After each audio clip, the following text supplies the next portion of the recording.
Hi class, my name is Haley McMurray and this is my presentation on applying theories. So here are the three learning theories. We have behaviorism, cognitivism, and constructivism. At the bottom of each of these pictures, I provided you with a little theory in a nutshell.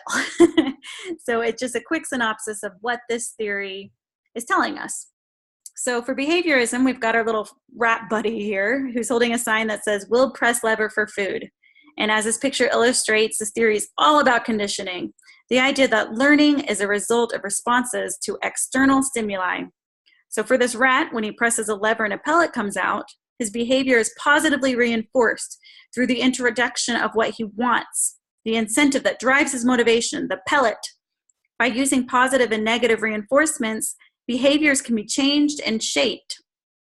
According to this theory, learning is objectively observable and quantifiable, and these learned behaviors are a result of interactions with the environment.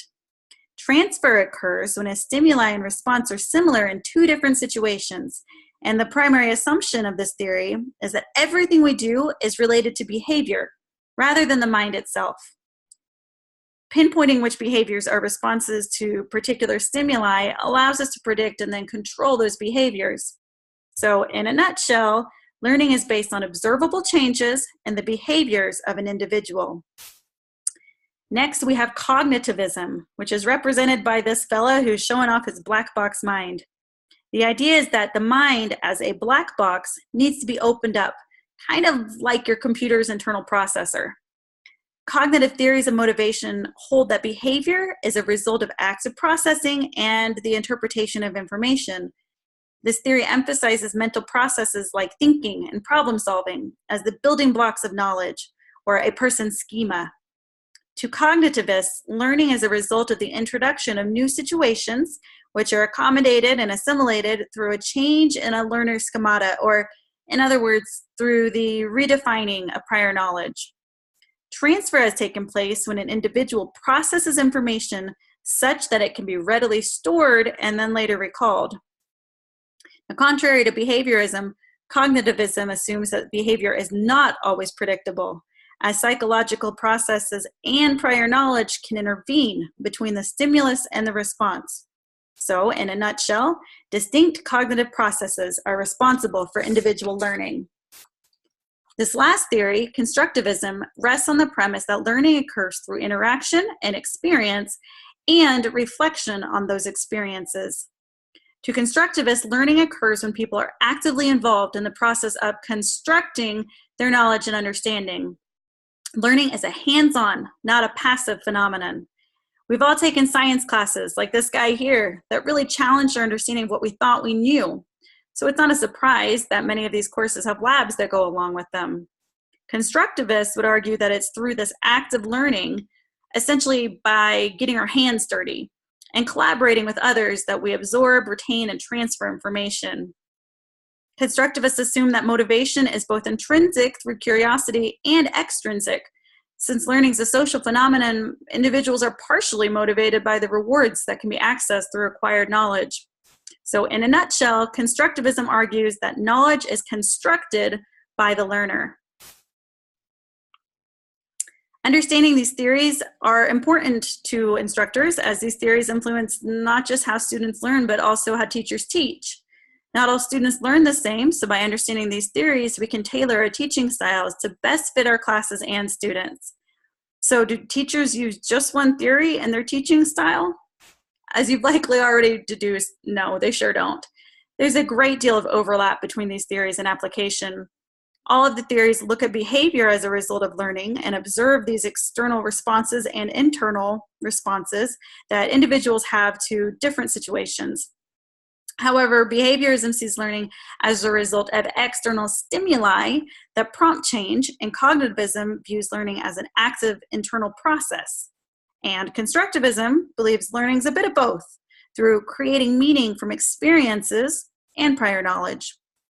While the learner in behaviorism is passive, in cognitivism and constructivism, the learner is proactive. In behaviorism, people learn through repetition, generalization, and recall. And in cognitivism, people learn higher level reasoning through memorization and the organization of knowledge. Similarly, in constructivism, using experience in real world scenarios, higher level learning also takes place through problem solving and analysis. So is one theory better than another? I would argue no. All theories are equally important in the understanding of learning, and they're all necessary since each theory has its own shortcomings on its own. For instance, in behaviorism, if you take away the incentive, will that rat still want to push the lever? And let's say, what if this rat likes goldfish crackers and not rodent food? If he's not motivated by the same thing as the other rats, how can he be conditioned along with the rest of the class? And in cognitivism and constructivism, how can we properly engage students and evaluate their learning if they have different previous knowledge or if they have differing interpretations of learning? However, when we combine all of these theories, they can really enhance our teaching abilities and strategies. So now let's meet the masters. Here are the three major figures in the theories of learning. We have behaviorist, B.F. Skinner, we have cognitivist, Jean Piaget, and we have constructivist, John Dewey. B.F. Skinner stated that the consequences of an act affect the probability of it happening again.